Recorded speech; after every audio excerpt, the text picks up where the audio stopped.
Hello everyone, welcome to Telugu one academy. ఈరోజు మనం May 3 వచ్చినటువంటి కరెంట్ అఫైర్స్ని క్లియర్గా నేర్చుకుందాం.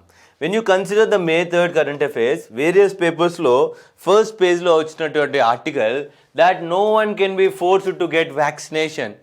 సుప్రీంకోర్టు ఒక జడ్జిమెంట్ ఇచ్చిందండి. ఏంటండి, మీరు వ్యాక్సిన్ తీసుకుంటేనే మీకు మేము పబ్లిక్ సర్వీసెస్ స్కీమ్స్ని అప్లై చేస్తాం, అంటే రేషన్ కార్డ్స్ ఇస్తాము, లేదంటే మీరు వ్యాక్సిన్ తీసుకుంటేనే మీకు వేరే గవర్నమెంట్ ఇచ్చేటటువంటి స్కీమ్స్లో మీరు ఎలిజిబుల్ అవుతారు అన్నటువంటి రూల్ మీరు పెట్టకూడదు.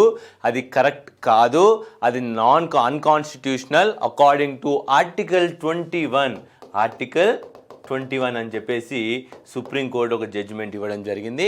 ఆ జడ్జిమెంట్ ఇచ్చినటువంటి మన సుప్రీంకోర్టు జడ్జి ఎవరైనా ఉన్నారు అంటే జస్టిస్ ఎల్ నాగేశ్వరరావు గారు ఈ యొక్క జడ్జిమెంట్ని ఇవ్వడం జరిగింది. మరి ఇప్పుడు మై ఫ్రెండ్స్, ఎప్పుడైతే ఆర్టికల్ 21 అనేది న్యూస్లో ఉంటే, ఈ article 21 my friends, it's the most favourite topic for any competitive exam. ప్రతి కాంపిటేటివ్ ఎగ్జామ్లో దీనిపైన ఒక బిట్ కంపల్సరీగా ఉండే తీరుతుంటుంది. కాబట్టి మీరు ఆర్టికల్ 21 పైన కూడా కొంత అవగాహన తెచ్చుకోవాలి. What is article 21 my friends? Article 21 is a part of fundamental right. Part 3 కాన్స్టిట్యూషన్లో ఉన్నటువంటి పార్ట్ 3కి చెందినటువంటి ఫండమెంటల్ రైట్లో ఒక రైటే ఈ article 21 of the constitution, which says, article 21 ఏం చెప్తుందండి? Protection of life and personal liberty. No person, చదవాలండి, no person shall be deprived of his life or personal liberty except in accordance the procedure established by law. కేవలం law ద్వారా ఇచ్చినటువంటి procedure ద్వారా మాత్రమే ఒక పర్సన్కి చెందినటువంటి ప్రాణాన్ని హరించవచ్చు. అదే ఏ విధంగా కూడా మనం అది చేయలేము అనేది చెప్పేది article 21, right to life and personal liberty. Okay, so then this is a fundamental right available. ఈ ఫండమెంటల్ రైట్ ఎవరెవరికి అవైలబుల్ అండి? మీరు ఫండమెంటల్ రైట్స్ చాప్టర్ కనుక చదివింటే you will understand there are few fundamental rights which are only applicable to the citizens of India and not to the foreigners. But Article 21 is applicable to both the foreigners and citizens of India. Andariki applicable. Every person, citizens and foreigners alike. Article 21 provides two rights. That is right to life, right to personal liberty. The fundamental right provided by Article 21 is one of the most important rights that Constitution has conferred. And the Supreme Court ఈ Article 21 ఏమని పిలుస్తుందండి? The heart of the fundamental rights. The heart of the fundamental rights. Friends, ఈ article 21 యొక్క scope వచ్చేసి చాలా పెద్దదని, దీన్ని wide రేంజెస్లో interpret చేయవచ్చు. Plus దీని లోపల ఇంకా ఎన్నో రకాల రైట్స్ ఇమిడిపడి ఉన్నాయి. For example, right to select your life partner. మీరు ఒక లైఫ్ పార్ట్నర్ని సెలెక్ట్ చేసుకుందాం అనుకున్నారు, వీరిని పెళ్లి చేసుకుందాం అనుకున్నారు, that comes under your right to life and personal Liberty. నీ యొక్క పర్సనల్ లిబర్టీ అది. నేను ఎవరిని పెళ్లి చేసుకోవాలో, ఎవరిని పెళ్లి చేసుకోవద్దో ఇంకొకరిని మీ పైన తొయ్యలేరు. ఓకే, బట్ ఆర్టికల్ 21లో ఇంకొక ఇంపార్టెంట్ పాయింట్ మీరు నేర్చుకోవాలి, especially for the purpose of competitive examination. So that is, కేవలం స్టేట్కి సంబంధించినటువంటి వాటిని గురించి మాత్రమే ఈ ఆర్టికల్ 21 డీల్ చేస్తుంది. దాని అర్థం ఏంటంటే ఫ్రెండ్స్, ఒకవేళ స్టేట్ మీ లైఫ్ మీద కానీ మీ లిబర్టీ పైన కానీ ఒక ఆంక్షను విధించినట్టయితే దానికోసం మాత్రమే మీరు వెళ్ళి కోర్టులో కొట్లాడవచ్చు. State is nothing but it also includes Panchayati Raj institutions కానివ్వండి, మీ కంపెనీలు కానివ్వండి, పబ్లిక్ సర్వీస్ కంపెనీస్ కానివ్వండి, ఇవన్నీ వస్తాయి. కానీ ఒక ప్రైవేట్ ఇండివిజువల్ మీ పైన ఆంక్షలు విధించినట్టయితే, మీ లైఫ్ పైన కానీ మీ లిబర్టీ పైన కానీ, అప్పుడు మీరు ఫండమెంటల్ రైట్ అండర్ ఆర్టికల్ 21 కింద కోర్టుకి వెళ్ళలేరు. You can go to court, మీరు కోర్టుకి వెళ్ళగలరు, కానీ అది మీరు ఇండియన్ పీనల్ కోడ్ ద్వారానో లేదా ఆర్టికల్ 226 ద్వారా మీరు కోర్టుకి వెళ్ళగలరు. So this Article 21 protects only against the arbitrary action of the state. Arbitrary action of the state కి అగెనిస్ట్గా మాత్రమే మీరు ఆర్టికల్ 21 నాకు దక్కట్లేదు అని కోర్టుకి వెళ్ళగలరు. Okay, that is one of the important point. ఒకసారి పాస్ చేసుకొని ఈ పాయింట్ రాసుకోవాలి. నేను హైలైట్ చేసినటువంటి ప్రతి పాయింట్ని మీరు రాయాలి. The right to life is not just about right to survive. It entails being able to live complete life with dignity and meaning. కేవలం బతకడం, రైట్ టు లైఫ్ అంటే ఏదో బతికేయడం కాదండి, ఒక డిగ్నిఫైడ్ లైఫ్ బతకడం, ఆకలి లేని బతుకు, మంచిగా రోటీ మకాన్ కపడా ఇవన్నీ కూడినటువంటి ఒక లైఫ్ని కంప్లీట్గా బతకడం అనేదే ఈ రైట్ టు లైఫ్ అనేది డిఫైన్ చేస్తుంది. Okay, the chief goal of Article 21 is that when the right to life or liberty of a person is taken away by the state, it should be only according to the procedure prescribed by the law. కేవలం ఒక legislative లేదా లా తయారు చేయడం ద్వారానే మీరు ఈ రైట్ని హరించగలరు, మిగతా ఏ పద్ధతి ద్వారా కూడా తీసుకోలేరు. కొన్ని ఇంపార్టెంట్ కేసెస్ అండి ఈ ఆర్టికల్ 21కి సంబంధించినవి. ఇవన్నిటి కూడా మీకు ఎక్స్ట్రా నాలెడ్జ్ కోసం నేను ప్రొవైడ్ చేయడం జరిగింది. దయచేసి ప్రతి స్లైడ్ని పాజ్ చేసేసి మీరు చదువుకోవాలి. అందులో few important cases compare to the article 21 or Maneka Gandhi case, Champak Dorairajan case వస్తుంది, ఏకే గోపాలన్ కేసు వస్తుంది, okay, Unnikrishna versus state of Andhra Pradesh case, okay, union territory of Delhi case, Bombay municipal corporation case, ఇవన్నీ కూడా మీరు ఒకసారి చూసుకోవాలి. వెన్ ఐ సెడ్ మీకు ఆల్రెడీ చెప్పాను ఆర్టికల్ 21 కింద ఎన్నో అదర్ ఇంపార్టెంట్ రైట్స్ అన్నీ కూడా ఇమిడబడి ఉన్నాయంటే few of the important rights which are under the article 21. Recently మీరు న్యూస్లో చూసుంటారు, right to privacy is also come under the article 21. Okay, article 21 right to privacy, right to grow abroad, right to shelter, right against solitary confinement, right to social justice and economic empowerment, right against handcuffing. మీకు ఖైదీలను ఈ రోజుల్లో మీరు చూడొచ్చు, జైలుకి ఎప్పుడు కూడా handcuffs వేసి తీసుకెళ్ళరు. Right against handcuffing, doctors assistance, right against delayed execution, right against custodial death, right against public hanging, right protection of cultural heritage, right to pollution free water and air. ఇవన్నీ కూడా ఒకసారి మీరు చదువుకోవాలండి. Right to education of course మనకు article 21A right to education కానివ్వండి, article 21 కింద కూడా dignity లైఫ్ని మీరు ఎలా లీడ్ చేయగలరు అంటే ఒక ఎడ్యుకేషన్ ద్వారానే మీరు ఒక డిగ్నిఫైడ్ లైఫ్ లీడ్ చేయగలరు. కాబట్టి even right to education is an integral part of article 21. Next important point my friends, news పేపర్లో ఈరోజు కనుక మీరు క్లియర్గా each and every part lines మధ్యలో చదివి ఉంటే ఈ యొక్క ఆర్టికల్ని మీరు ఇండియన్ ఎక్స్ప్రెస్ న్యూస్ పేపర్లో చూసుంటారు. ఈ ఆర్టికల్ వచ్చేసి ఎకనామిక్కి సంబంధించినటువంటి ఆర్టికల్. దీనిపైన కూడా యూపీఎస్సీ వాళ్ళు తరచుగా క్వశ్చన్స్ అడిగారు. అదేవిధంగా టీఎస్పీఎస్సీ గ్రూప్ 1, టీఎస్పీఎస్సీ గ్రూప్ 2 కూడా ఇంపార్టెంట్ ఈ part. When you compare this thing, this article deals with purchasers manager index PMI. Okay, manufacture quickens input cost rise shows PMI. PMI అంటే ఏంటంటే పర్చేజింగ్ మేనేజర్స్ ఇండెక్స్. మరి ఇప్పుడు purchasing managers index గురించి తెలుసుకోవాలి కదా. ఏమంటున్నారు, ఏదో మ్యానుఫ్యాక్చరింగ్ సెక్టార్ అంటున్నారు, పర్చేజ్ అండ్ మేనేజర్స్ ఇండెక్స్ అంటున్నారు. మరి ఇదంతా ఏంటి sir? Yes, purchase and manager index my friends మీ యొక్క ఎకనామీ దీంట్లో 2 సెక్టార్స్ని తీసుకుంటాం పర్చేజ్ అండ్ మేనేజర్ ఇండెక్స్లో. ఏంటి? మ్యానుఫ్యాక్చరింగ్ సెక్టార్ మరియు సర్వీస్ సెక్టార్.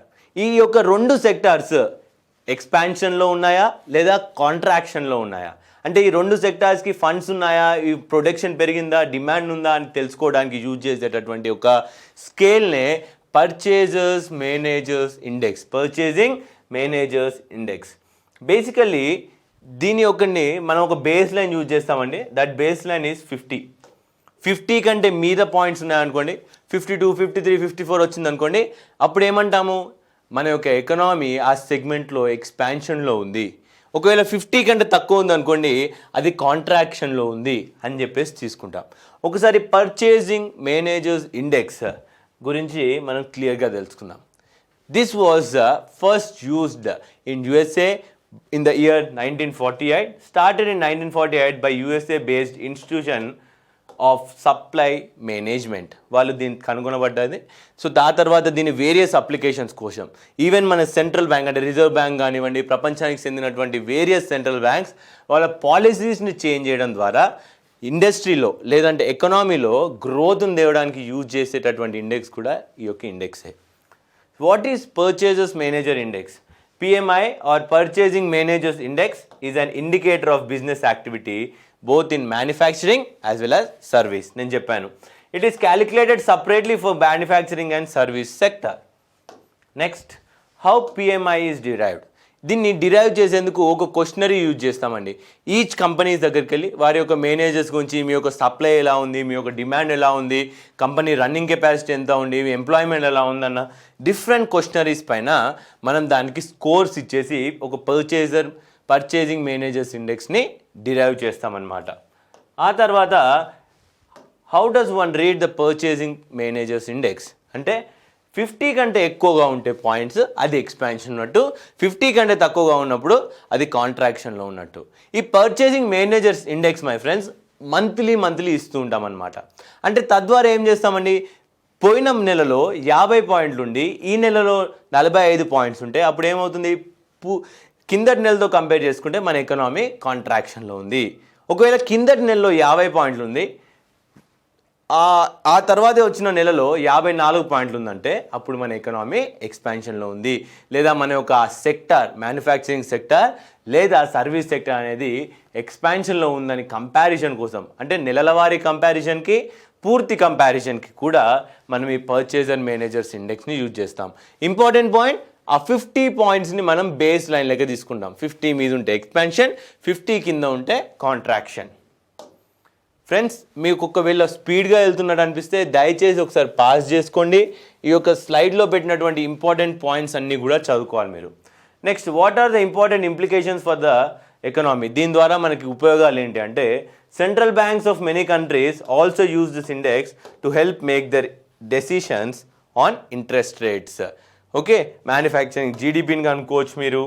ఓకే, ఈ అన్నిటిని కూడా తెలుసుకునేందుకు యూజ్ చేసేదే ఈ పర్చేజర్స్ మేనేజర్స్ ఇండెక్స్. ఎందుకండి, ఇప్పుడు సెంట్రల్ బ్యాంక్ కనుక మన ఎకనామీ అనేది కాంట్రాక్షన్లోకి ఉందనుకోండి, అప్పుడు ఏం చేస్తుంది, ఇంట్రెస్ట్ రేట్లు ఏం చేస్తుంది, తగ్గిస్తుంది. తద్వారా డబ్బులు ఎక్కువగా కూడా ఎకనామీలో బయటకు వచ్చేసి ఇండస్ట్రీలో పెట్టడానికి వ్యక్తులు అనేవాళ్ళు లేదా డబ్బున్న వ్యక్తులు అనేవాళ్ళు ఇంట్రెస్ట్ చూపిస్తారు బ్యాంక్లో స్టోర్ చేసుకోవడం కంటే కూడా. సో ఆ విధంగా ఈ purchaser manager index plays a very important role.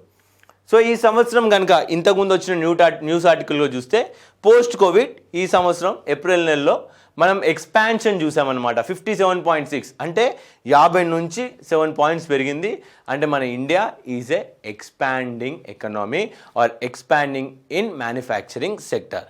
కానీ ఫ్రెండ్స్, ప్రపంచ దేశాలతో పోలిస్తే ఎస్పెషల్లీ G7 మరియు G20 దేశాలతో మనం కంపేర్ చేసుకుంటే, ఇది కూడా మీకు తెలిసి ఉండాలండి. G7 అంటే mostly develop industrialise countries, G20 కొంచెం ఎక్స్పాండెడ్ గ్రూప్ ఆఫ్ G7. ఈ అన్నిట్లో కూడా ఇండస్ట్రియలైజ్డ్ మరియు developed and developing countries groups ఇవి. వాటితో కంపేర్ చేసుకున్నా, చైనాతో కంపేర్ చేసుకున్నా మన పర్చేసింగ్ మేనేజర్స్ ఇండెక్స్ చాలా తక్కువగా ఉంది. When you see this is the expansion point, ఈ నెలకి చాలా తక్కువగా ఉంది. So will try to understand more about the purchasing managers index in the coming classes. Okay, so next మనం కంపేర్ చేసుకుంటే, రీసెంట్లీ మీరు న్యూస్లో వినుంటారు, స్పైస్ జెట్కి చెందినటువంటి బోయింగ్ విమానం ఒక టర్బులెన్స్కి గురైంది. టర్బులెన్స్ గురవడం ద్వారా అందులో ఉన్నటువంటి ఎందరో మంది, దాదాపు 14 మంది వ్యక్తులకి ఇంజూరీ కావడం జరిగింది. అందులో ఒక 2-3 సివియర్ ఇంజూరీస్ అయ్యాయి. వారికి స్పైన్ మరియు హెడ్లో విరిగిపోవడం, బోన్స్ విరిగిపోవడం జరిగింది అని చెప్పేసి న్యూస్ పేపర్లో ఒక ఆర్టికల్ చూసాం. మరి టర్బులెన్స్ అంటే ఏంటి? ఓకే, ది టర్బులెన్స్ని ఏ ఒక్క డిపార్ట్మెంట్ ఆఫ్ ఇండియా డీల్ చేస్తుంది ఇలాంటి యాక్సిడెంట్స్ అయితే? సో బేసికలీ ఈ టర్బులెన్స్కి సంబంధించినటువంటి పూర్తి ఇష్యూని director general of civil aviation DGCA, ministry of civil aviation కింద ఉన్నటువంటి director general of civil aviation వాళ్ళు దీని గురించి ఎంక్వైరీ చేస్తున్నారు. మరి టర్బులెన్స్ అంటే ఏంటి? టర్బులెన్స్ అంటే ఏంటంటే మై ఫ్రెండ్స్, ఒక ఏరోప్లేన్ గాల్లో వెళ్తున్నప్పుడు దానికి ఒక సడన్ షాక్కి గురవడమే టర్బులెన్స్ అంటాం. అంటే అది ఇలా ఎగిరి ఇలా కిందకు పడడం, ఒక రైజ్ అయ్యి ఒక మళ్ళీ సెటిల్ అవ్వడాన్ని టర్బులెన్స్ అంటాం. ఇలా షేక్ అవ్వడం, ఏరోప్లేన్ ఇలా షేక్ అవ్వడం. దీనికి ఎన్నో కారణాలు ఉంటాయండి. దీనికి గల బేసిక్ కారణాలు ఏంటంటే, కింద నుంచి వచ్చేటువంటి గాలి ఏదైతుందో సడన్గా వాటి వేగం పెరగడం, లేదా మీకు హారిజాంటల్గా వస్తున్నటువంటి గాలి వేగం పెరగడం ద్వారా, that is called wind shear. Okay, Wake లేదా ఒక మౌంటైన్, మీ ముందు ఒక మౌంటైన్ ఉంది, ఆ మౌంటైన్కి గాలి తలిగేసి స్పీడ్గా వచ్చేసి మీ ఏరోప్లేన్ని షేక్ చేయడం. లేదా ఫ్రంటల్స్, మీకు జాగ్రఫీలో చదువుంటారు, cold front and warm front. ఈ కలయిక చెందేటటువంటి ప్లేస్లో కూడా మీకు ఏరోప్లేన్ కనుక వెళ్ళడం జరిగితే అక్కడ కూడా ఈ టర్బులెన్స్ పొందడం. మెకానికల్ అంటే మీకు ముందట ఇప్పుడు పెద్ద టవర్స్ వచ్చాయండి, ఈ రోజుల్లో పెద్ద బిల్డింగ్స్ వచ్చాయి. వాటిని కూడా ఈ యొక్క విండ్స్ అనేటివి స్ట్రైక్ చేసి ఆపోజిట్ డైరెక్షన్లో రావడం ద్వారా కూడా టర్బులెన్స్ అనేది ఫేస్ చేయడం జరుగుతుంది. సో మీకు ఈ ఆర్టికల్ ఒక జనరల్ ఐడియాని ఇవ్వడానికి, టర్బులెన్స్ అంటే ఏంటి, టర్బులెన్స్లో టైప్స్ ఎన్ని అని చెప్పేందుకు I have placed this article. Please try to pass it and read it. These are self-explanatory, not much important for your examination purpose. but understand what exactly is turbulence. Okay, these are the different types of turbulences: light, moderate, severe and extreme turbulences ని నేను కంపారిజన్లో చేశాను. వాటి వల్ల జరిగేటటువంటి affects ఏంటివి కూడా చెప్పాను. Next important article is India's neo bank open అనేటటువంటి ఒక స్టార్టప్ కంపెనీ అండి. అది నియో బ్యాంక్ సెక్టార్లో. నియో బ్యాంక్ అంటే ఏంటో నేను చెప్పాలి మీకు ఇప్పుడు. నియో బ్యాంక్ అన్నప్పుడు అదేవిధంగా ఫిన్టెక్. నియో బ్యాంక్ వచ్చేసి ఫినాన్షియల్ టెక్నాలజీకి చెందినటువంటి ఒక స్టార్టప్. ఫిన్టెక్ అంటే ఫినాన్షియల్ టెక్నాలజీకి చెందినటువంటి ఒక స్టార్టప్. ఫిన్టెక్ కంపెనీస్కి ఎగ్జాంపుల్స్ ఏం చెప్పొచ్చండి? మీరు వాడేటటువంటి ఫోన్పే కానివ్వండి, మీరు వాడేటటువంటి పేటిఎం కానివ్వండి, మీరు ఈ రోజుల్లో వచ్చినటువంటి ఎన్నో లోన్స్ ఇచ్చేటటువంటి ఒక టెక్నాలజీ యాప్స్, ఎలా అంటే ఒక సింపుల్ అనే ఒక యాప్ కానివ్వండి, లేదా లేజ్ పే అనే యాప్ కానివ్వండి, ఇవన్నీ కూడా ఫిన్టెక్ యాప్స్. ఈ ఫిన్టెక్ యాప్స్లో ఒక సెగ్మెంట్ని నియో బ్యాంక్ సెగ్మెంట్ అంటాం. అయితే ఈ సెగ్మెంట్కి చెందినటువంటి ఓపెన్ అనే ఒక startup company is gonna become India's next unicorn. స్టార్టప్స్లో యూనికార్న్ అనే పదాన్ని దేనికి ఉపయోగిస్తామండి? ఏ కంపెనీ యొక్క వాల్యుయేషన్ అయితే, ఏ స్టార్టప్ యొక్క వాల్యుయేషన్ అండి, పూర్తి ఆదాయం కాదు, వాల్యుయేషన్ వచ్చేసి $1 బిలియన్ కనుక చేరుకున్నట్టయితే దాన్ని మనం యూనికార్న్గా పిలవడం జరుగుతుంది. $1 బిలియన్ ప్రస్తుత రేట్తో మనం పోల్చినట్టయితే దాదాపు 7,000 కోట్ల పూర్తి నికార వాల్యూ, దాని యొక్క వాల్యూ అనేది చేసినట్టయితే దట్ బికమ్స్ ఎ యూనికార్న్. మరి ఇప్పుడు నియో బ్యాంక్స్ గురించి కూడా మనం తెలుసుకోవాలి కదండి. Neo banks or new age banks. ఇప్పుడు వచ్చేటటువంటి న్యూ జనరేషన్ బ్యాంక్స్. వీటికి ఆర్బీఐ పర్మిషన్ అంటూ ఏమీ ఉండదండి. But these are 100% digital banks. దీనికి ఎటువంటి ఫిజికల్ అసెట్స్ ఉండవు. అంటే ఒక బ్రిక్ అండ్ మోటార్ లాగా ఇప్పుడు ఎస్బీఐ బ్యాంక్ ఉన్నట్టు నేను బ్యాంక్ వెళ్ళి పర్మిషన్ అలా ఏమి ఉండవు. కానీ ఈ యొక్క బ్యాంక్స్ అన్నీ కూడా, ఈ నియో బ్యాంక్స్ అన్నీ కూడా ఒక బ్యాంక్ కిందనే ఉంటాయి. ఒక స్పాన్సర్డ్ బ్యాంక్, ఒక యాక్సిస్ బ్యాంక్ లాగానో లేదా ఒక ఎస్బీఐ బ్యాంక్ కిందనో ఇలా వాటి యొక్క పర్మిషన్ తీసుకొని ఇవన్నీ కూడా ఆపరేషన్ చేస్తుంటాయి, పూర్తి ఆన్లైన్ ఆపరేషన్స్ కోసం. దీని ద్వారా మనం ఒక అకౌంట్ మెయింటైన్ చేయవచ్చు, డబ్బులు ట్రాన్స్ఫర్ చేయవచ్చు, శాలరీస్ పే చేయవచ్చు. ఇలా ఎన్నో ఫినాన్షియల్ సర్వీసెస్ని వెంటనే విత్ ఇన్ సెకండ్స్లో ట్రాన్స్ఫర్ చేయడానికి యూజ్ చేసే బ్యాంకే neo banks. These are only online banks. కేవలం ఆన్లైన్లోనే ఉంటాయి, 100% ఆన్లైన్లోనే ఉంటాయి. ఆర్బీఐ పర్మిషన్ అవసరం లేదు. ఎందుకు అవసరం లేదు అంటే భారతదేశంలో ఆర్బీఐ 100% డిజిటల్ బ్యాంక్కి పర్మిషన్స్ ఇవ్వదు. 100% డిజిటల్ బ్యాంక్స్కి ఇవ్వలేదు ఇప్పటివరకు. ఫ్యూచర్లో ఇవ్వచ్చేమో, దాన్ని ఫ్యూచర్లో ఆలోచిద్దాం. Okay, neo banks or online only financial technology fintech companies. Neo banks are digital banks without any physical branches. In India, these firms do not have a bank license of their own but rely on the partners to offer licensed services, as RBI does not allow banks to be 100% digital. ఇది neo బ్యాంక్స్కి, traditional బ్యాంక్స్కి లేదా digital బ్యాంక్కి గల తేడాలండి. Digital bank వచ్చేసి my friends మన యొక్క regular bank యొక్క online segment. ఇప్పుడు ఎస్బీఐకి online transfer segment ఉంది, కానీ అది డిజిటల్ బ్యాంక్స్ అంటాం. అంటే కొన్ని సర్వీసెస్ డిజిటల్ మోడ్లో ఇస్తున్నాం, కొన్ని సర్వీసెస్ ఆఫ్లైన్ మోడ్లో ఇస్తున్నాం. కానీ నియో బ్యాంక్ వచ్చేసి డిజిటల్ బ్యాంక్లో కొంత భాగాన్ని తీసుకుంటుంది. This is called neo bank. ఇదంతా ఈ కొంత నియో బ్యాంక్, కొంత ట్రెడిషనల్ బ్యాంక్, కొంత ఆన్లైన్ బ్యాంకింగ్ కలిపితే దాన్ని డిజిటల్ బ్యాంక్ అని పిలుస్తాం.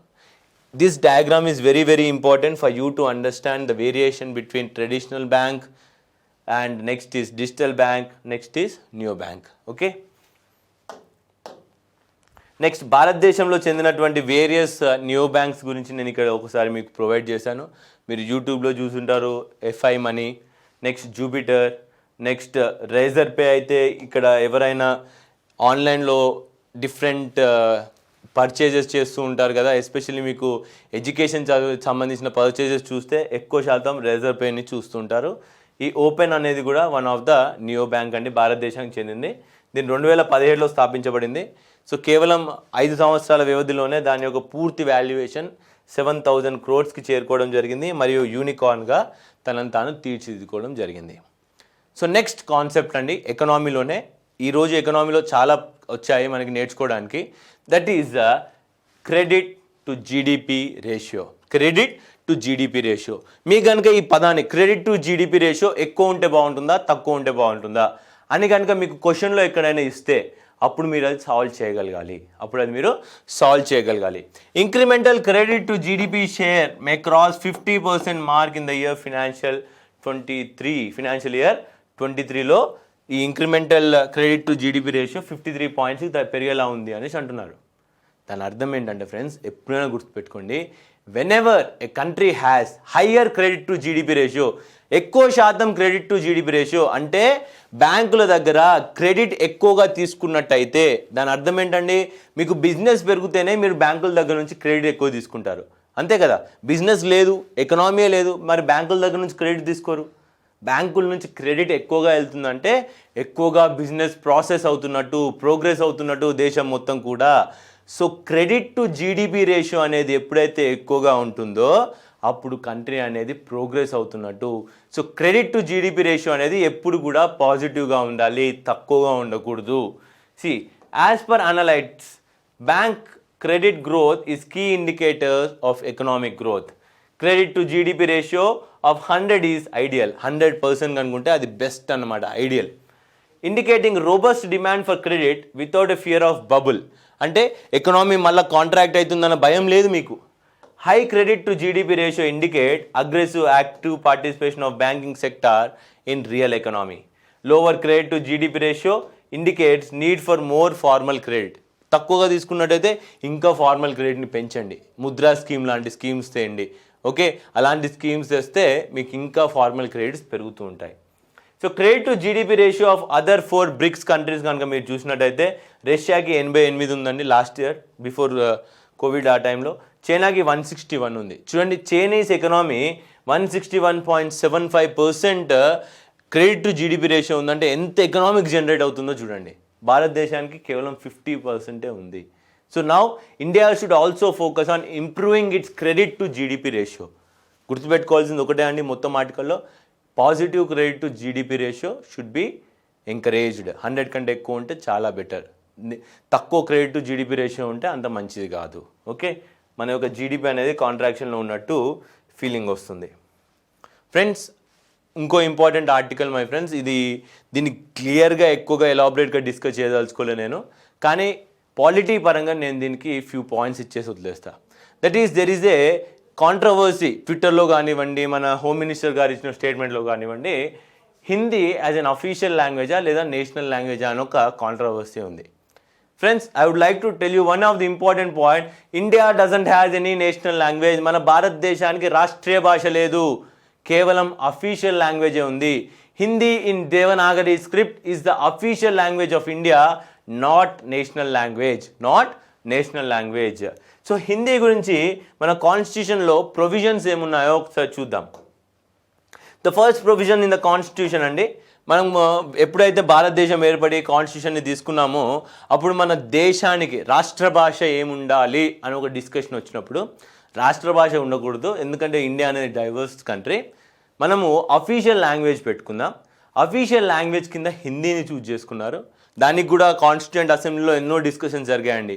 హిందీనే తీసుకోవాలా, మరి హిందీ తీసుకుంటే హిందీ స్క్రిప్ట్ ఏముండాలి, ఇంగ్లీష్ స్క్రిప్ట్ ఉండాలా, రోమన్ స్క్రిప్ట్ ఉండాలా, అసలు ఏముండాలి, న్యూమరల్స్ వచ్చేసి అరబిక్ న్యూమరల్స్ తీసుకుందామా లేదా దేవనాగరి న్యూమరల్స్ తీసుకుందామా, అలా ఎన్నో డిస్కషన్ల తర్వాత హిందీ విత్ దేవనాగరి స్క్రిప్ట్ వచ్చేసి official language along with English for 15 years of term. అంటే 1950లో ఎప్పుడైతే మనం కాన్స్టిట్యూషన్ తీసుకొచ్చామో, మనం రిపబ్లిక్ అయ్యామో, ఆ తర్వాత నుంచి 15 సంవత్సరాల వరకు ఇంగ్లీష్తో పాటు హిందీని వాడుకోవాలి. ఎందుకంటే చాలామంది కాన్స్టిట్యూయెంట్ అసెంబ్లీలో సగం మంది ఇంగ్లీష్ని వద్దన్నారు, సగం మంది ఇంగ్లీష్ కావాలన్నారు. ఉంటారు కదండి, ఇంగ్లీష్ ఎందుకు వద్దంటే కలోనియల్ వాళ్ళ లాంగ్వేజ్ మనం వాడుకుంటే మళ్ళీ వాళ్ళ కిందకి వెళ్తాం. కొంతమంది ఇంగ్లీష్ కావాలన్నారు, ఎందుకంటే డెవలప్డ్ కంట్రీస్ అన్నీ కూడా ఇంగ్లీష్ కంట్రీసే, తద్వారానే మనకు కూడా డెవలప్ అవుతుంది అని. సో ఫైనల్గా 15 years. కానీ ఎప్పుడైతే ఈ 15 years తర్వాత ఒక లా ఫ్రేమ్ కావాలి. Okay, that came in the year 1963 official language act. So దీని ద్వారా ఏమైందండి, అఫీషియల్ లాంగ్వేజ్ యాక్ట్ 1963 కంటే ముందు అందరు భయపడ్డారు. ఏమనుకున్నారు, హిందీ ఒకటే నేషనల్ లాంగ్వేజ్ చేసేస్తారు, మా లాంగ్వేజ్కి డిమాండ్ ఉండదు, తద్వారా మేము హిందీ వాళ్ళ కింద సబార్డినేట్స్ అయిపోతాం, తక్కువ అయిపోతాం అని ఒక భయం ఏర్పడింది. ఆ తర్వాతనే తమిళనాడులో anti Hindi protest slogans start అయ్యాయి. సో దీని ప్రకారమే ఇంగ్లీష్ని హిందీతో పాటు ఇండెఫినెట్ టైం ప్రకారం కంటిన్యూ చేయడం జరిగింది. So this is what the provision in the కాన్స్టిట్యూషన్లో ఏ ఆర్టికల్ అఫీషియల్ లాంగ్వేజ్ హిందీని డిక్లేర్ చేస్తుంది అంటే ఆర్టికల్ 343 ఆఫ్ ద కాన్స్టిట్యూషన్ రాసుకోవాలి. The official language of the union shall be Hindi in Devanagari script.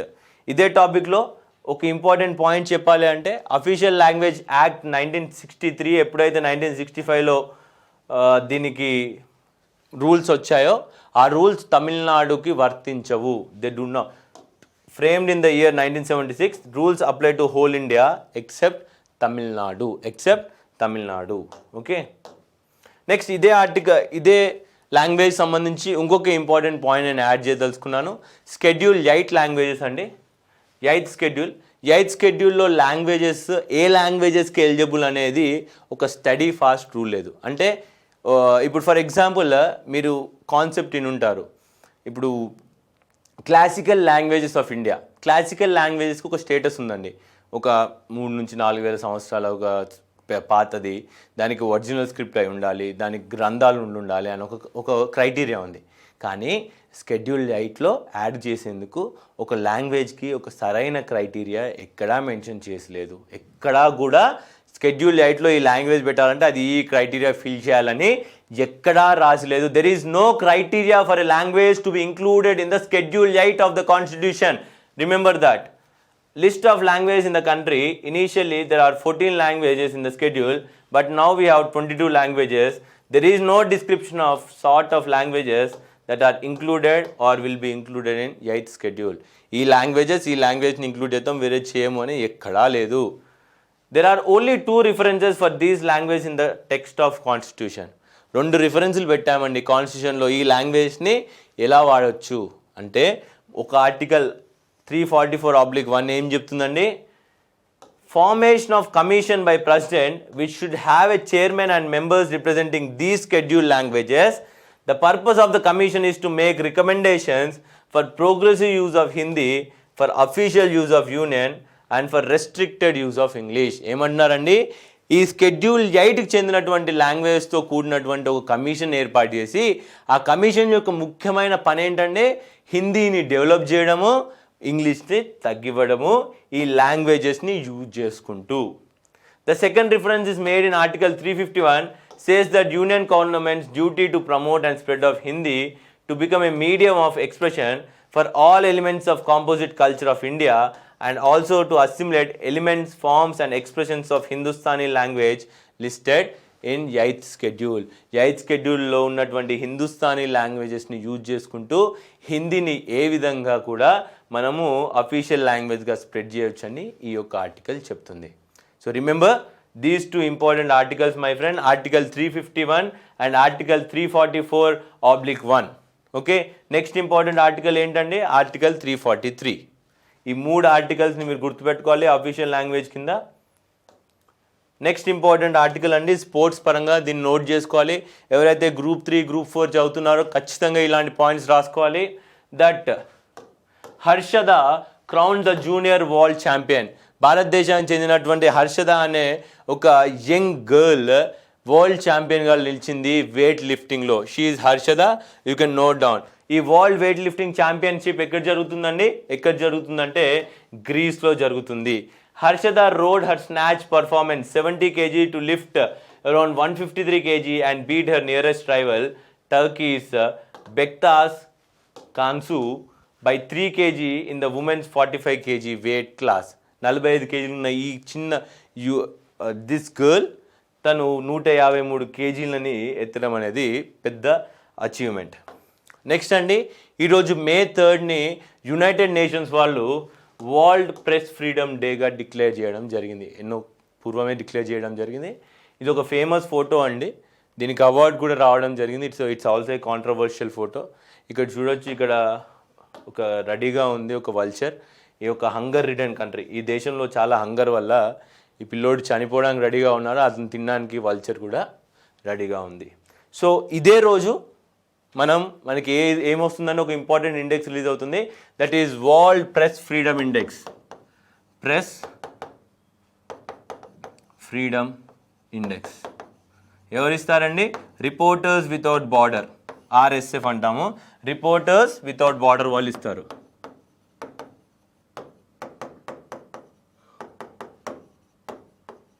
Okay, దీని గురించి మనం పూర్తిగా రిపోర్టర్స్ వితౌట్ బార్డర్స్ గురించి మనకి పూర్తి వివరాలు రేపటి న్యూస్ పేపర్లో వస్తాయి. హోప్ఫుల్లీ దాన్ని మళ్ళీ రేపు డిస్కస్ చేసుకుందాం. సో నెక్స్ట్ ఈరోజు మ్యాప్స్ చూద్దాం. ఈరోజు ఈ న్యూస్ పేపర్లో ఉన్నటువంటి డిఫరెంట్ ప్లేసెస్ వాటి యొక్క మ్యాప్ పాయింటింగ్ చూస్తే మీకు ఎగ్జామ్లో చాలా ఉపయోగపడుతుంది. The first place in the news is British virgin islands. British virgin islands వచ్చేసి ఫ్రెండ్స్ బ్రిటిష్ ఓవర్సీస్ టెరిటరీ. ఎప్పుడైతే బ్రిటన్ మీకు తెలుసు ప్రపంచంలో ఎన్నో దేశాలని కాలనీస్ చేసుకొని పాలించింది. చాలా దేశాలకి అది ఫ్రీడమ్ ఇవ్వడం, ఇండిపెండెన్స్ ఇవ్వడం జరిగింది. కానీ ఇప్పటికీ చిన్న చిన్న టెరిటరీస్ని తన కంట్రోల్లోనే పెట్టుకుంది. ఫర్ ఎగ్జాంపుల్ మారిషియస్కి చెందినటువంటి కొన్ని ఐలాండ్స్ కానివ్వండి, ఇండియన్ ఓషన్లో ఒక ఐలాండ్ కానివ్వండి, అలా ఉన్నటువంటి ఐలాండ్స్ని బ్రిటిష్ ఓవర్సీస్ టెరిటరీస్ అంటాం. అట్లాంటి ఒక ఐలాండే ఈ బ్రిటిష్ వర్జిన్ ఐలాండ్. ఈ బ్రిటిష్ వర్జిన్ ఐలాండ్ వచ్చేసి మై ఫ్రెండ్స్ మీకు ఎగ్జాక్ట్లీ కరేబియన్ సీలో కనిపిస్తుంది. East side of America, Atlantic ఓషన్లో ఉన్నటువంటి కరేబియన్ సీలో. ఓకే, ఇది అట్లాంటిక్ ఓషన్ అండి, అట్లాంటిక్ ఓషన్. ఇక్కడికి వెళ్తే మీకు మొత్తం కూడా యుఎస్ఏ వస్తుంది. ఇక అందుకే నేను మీకు ఇక్కడ కొన్ని దేశాలు పెట్టాను. డొమినికన్ రిపబ్లిక్, ఇక్కడ ఉన్నటువంటి చిన్న ఐలాండ్, అతి చిన్న ఐలాండ్ వచ్చేసి బ్రిటిష్ వర్జిన్ ఐలాండ్. ఇక్కడ దాదాపు ఇండిపెండెంట్గానే ఉంటుంది బ్రిటిష్ కంటే కూడా. పూర్తి దీనికి కూడా సొంత గవర్నమెంట్ ఉంది. అయితే ఇక్కడ ఉన్నటువంటి వ్యక్తులు మేము మొత్తం పూర్తిగా బ్రిటిష్ గవర్నమెంట్ కిందకి రాము అనేసి ఒక తీర్మానం చేయడం ద్వారా ఈ ప్లేస్ న్యూస్లో ఉంది. అలాగే యుక్రెయిన్లో రోజు రోజుకు పెరుగుతున్నటువంటి యుద్ధ వాతావరణం వల్ల మనం యుక్రెయిన్ గురించి పూర్తి మ్యాప్ అవగాహన ఎంతో ఎంతో ముఖ్యమండి. అక్కడ ఉన్నటువంటి డిఫరెంట్ ప్లేసెస్, దాని యొక్క మ్యాపింగ్, దాని యొక్క బార్డర్ కంట్రీస్ తెలుసుకోవడం మీకు చాలా ముఖ్యం. So these are the different maps I have given for you. మీరు దీన్ని వేరియస్గా ఎలా అర్థం చేసుకోగలరో చెప్తాను మీకు. ఫస్ట్ మీరు అబ్జర్వ్ చేయాల్సింది, this is Russia, this is Ukraine. ఇది మీరు చూడాల్సింది యుక్రెయిన్. దీంట్లో ఇంపార్టెంట్ ప్లేసెస్ ప్లీజ్ మీ యొక్క అట్లస్లో రౌండప్ చేసుకోండి. ఒడిశా, ఓకే, ఆర్ ఒడేసా, ఓడిఎస్ఏ, ఇది ఒక సీ పోర్ట్ అండి. ఓకే, ఆ తర్వాత క్రిమియా, దీన్ని ఆల్రెడీ 2014లో రష్యా ఆక్రమించుకుందండి. సో ఇక్కడ ఉన్నటువంటి సీ, ఓకే, ఈ సీ ఏదైతే ఉందో క్రిమియా ఇది బ్లాక్ సీ అండి, పెద్ద సీ. ఈ చిన్న పార్ట్ సీ ఏది ఉందో సీ ఆఫ్ అజోవ్ అంటాం. ఏమంటామండి? Sea of Azov. Sea of Azov, మళ్ళీ చెప్తున్నా. ఈ సీ ఆఫ్ అజోవ్ని బ్లాక్ సీని కలిపేటటువంటి చిన్న దారి ఏదైతే ఉందో, జాగ్రఫీ కనుక చదివినట్టయితే, a small water body which separates two land parts is called a strait. ఈ స్ట్రేట్ ఏం స్ట్రేట్ అండి? This strait is called Kerch strait అంటాం దీన్ని. కర్చ్ స్ట్రేట్ గుర్తుపెట్టుకోవాలి. ఓకే, ఆ తర్వాత ఇక్కడ మీరు చూడాల్సిన ఇంకో ఇంపార్టెంట్ ఏరియా ఏదైతే ఉందంటే Luhansk and Donetsk. Okay, Luhansk and Donetsk, దీన్ని రష్యా ఆక్రమించుకుందండి. దీంట్లో ప్రో రష్యన్ ఫోర్సెస్ ఇక్కడ ఉన్నాయి. ఇక్కడ నుంచే ఇటంతా కూడా స్ప్రెడ్ అవుతూ ఉంది, మొత్తం రష్యన్ ట్రూప్స్ అన్నీ కూడా. ఇక్కడ ఎల్లప్పుడూ రష్యన్ ట్రూప్స్ ప్లేసే ఉన్నాయి.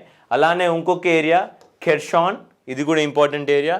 అదేవిధంగా మీరు చూడాల్సింది రష్యా నుంచి యుక్రెయిన్ నుంచి పాస్ అయ్యేటటువంటి ఒక important river, that will call Dnieper river or Dnieper river.